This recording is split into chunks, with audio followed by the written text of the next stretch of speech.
Assalamualaikum warahmatullahi wabarakatuh. Perkenalkan, nama saya Hansil Arianti, saya calon guru penggerak angkatan kelima. Pada kesempatan kali ini saya akan menyampaikan modul 1.1 tentang koneksi antar materi. Selamat menyaksikan. Filosofis dan pemikiran Ki Hajar Dewantara. Yang pertama adalah ing ngarsa sung tulodo ing madya mangun karso tuturi handayani. Di depan guru memberi teladan kepada murid, ing madya mangun karso, saat di tengah guru dapat menyemangati peserta didik. Tuturi handayani, saat di belakang guru dapat memberi semangat dan dorongan. Yang kedua, yaitu pengertian mendidik menurut Ki Hajar Dewantara adalah menuntun peserta didik sesuai dengan kodrat alam dan zamannya. Yang ketiga, filosofis pendidikan adalah tempat persemaian benih-benih kebudayaan dalam masyarakat, di mana pendidikan dapat menjadi ruang berlatih dan bertumbuhnya nilai-nilai kemanusiaan yang dapat diteruskan atau diwariskan. Keempat, filosofis pendidikan yang berhamba kepada murid. Di sini, apapun yang kita lakukan dalam dunia pendidikan, semuanya berorientasi kepada peserta didik. Selanjutnya, budi pekerti. Budi pekerti adalah perpaduan antara cipta kognitif, karsa afektif sehingga menghasilkan karya yang disebut dengan psikomotorik. Dan yang terakhir adalah merdeka belajar. Merdeka belajar menurut Ki Hajar Dewantara adalah melarang adanya paksaan kepada anak didik karena akan mematikan jiwa dan kreativitasnya. Kesimpulan dan refleksi terhadap pemikiran Ki Hajar Dewantara dengan pertanyaan pemantik di bawah ini. Yang pertama adalah, apa yang Anda percaya tentang murid dan pembelajar di kelas sebelum Anda mempelajari modul 1.1? Yang pertama adalah, murid adalah kertas kosong yang belum mempunyai potensi dan karakter. Pendidik berkuasa penuh memberikan warna pada kertas kosong tersebut. Yang kedua, pembelajaran teacher center atau berpusat pada guru. Yang ketiga, pendidikan yang dilakukan belum mengarah pada merdeka belajar. Murid berorientasi tergantung pada keinginan pendidik. Yang keempat, pembelajaran lebih banyak menuju pada ranah kognitif atau cipta. Sebagai indikator kemajuan dibandingkan ranah karsa dan karya. Sosiokultural tidak besar pengaruhnya pada pendidikan budi pekerti murid. Pertanyaan kedua, apa yang berubah dari pemikiran atau perilaku Anda setelah mempelajari modul ini? Yang pertama, murid dianalogikan kertas putih yang sudah membawa potensi dan karakternya masing-masing atau mempunyai keunikan. Yang kedua, pembelajaran menurut filosofi Ki Hajar Dewantara berorientasi pada murid atau student center. Pendidik menuntun sesuai dengan kodrat alam dan zamannya. Dianalogikan bahwa menghamba pada murid, yaitu berorientasi pada murid dengan seikhlas-ikhlasnya. Yang ketiga, merdeka belajar. Murid lebih mandiri, menentukan apa yang diinginkan dengan tuntunan dari pendidik.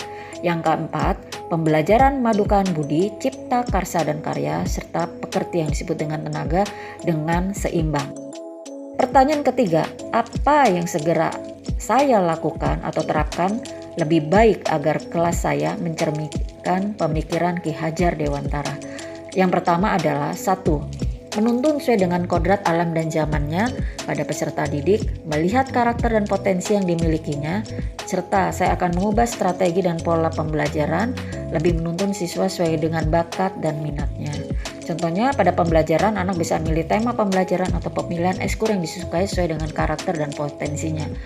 Kodrat zaman, murid dapat mengembangkan skillnya sesuai dengan abad 21 yang berorientasi pada era 4.0 atau ilmu teknologi. Yang kedua, merencanakan dan melaksanakan pembelajaran yang berpusat kepada siswa. Yang ketiga, adanya keseimbangan pembelajaran dari rakna kognitif, cipta, afektif, karsa, dan psikomotor dan karya yang seimbang.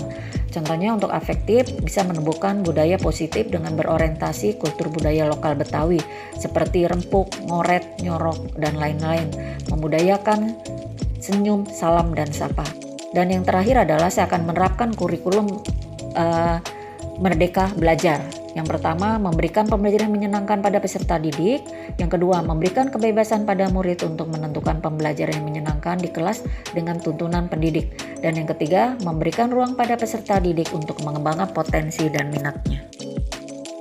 Tantangan, hambatan, dan solusi dalam menerapkan pemikiran Ki Hajar Dewantara di sekolah. Yang pertama, tantangan dan hambatan. Pertama, kurangnya dukungan dari orang tua terhadap pelaksanaan pembelajaran. Orang tua menganggap tugas pendidik semata-mata tanpa ikut campur dari orang tua. Yang kedua, kurangnya dukungan dari teman sejawat terhadap perkembangan kurikulum yang diterapkan di sekolah, yaitu dengan tidak merespon perubahan yang terjadi di dalam dunia pendidikan.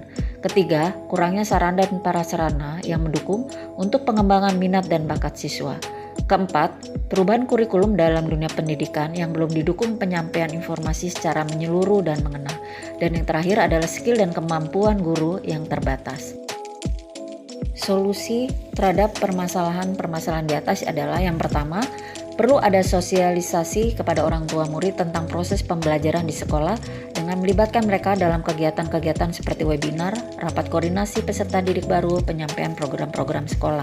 Yang kedua, penyampaian informasi dari bagian terkecil seperti sesama teman profesi mengajar terhadap program-program baru, sosialisasi perubahan-perubahan kurikulum dari pihak yang berwenang tentang perkembangan dunia pendidikan, baik kurikulum maupun program-program baru untuk peningkatan mutu pendidikan seperti guru penggerak, guru pembelajar, dan lain-lainnya.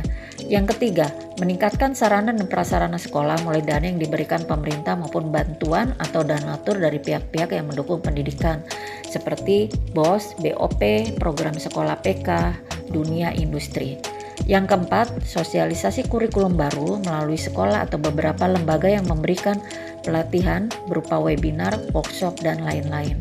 Dan yang terakhir adalah untuk meningkatkan skill, yaitu mengikuti kegiatan-kegiatan dalam dunia pendidikan seperti workshop, pelatihan, seminar untuk meningkatkan kemampuan IT.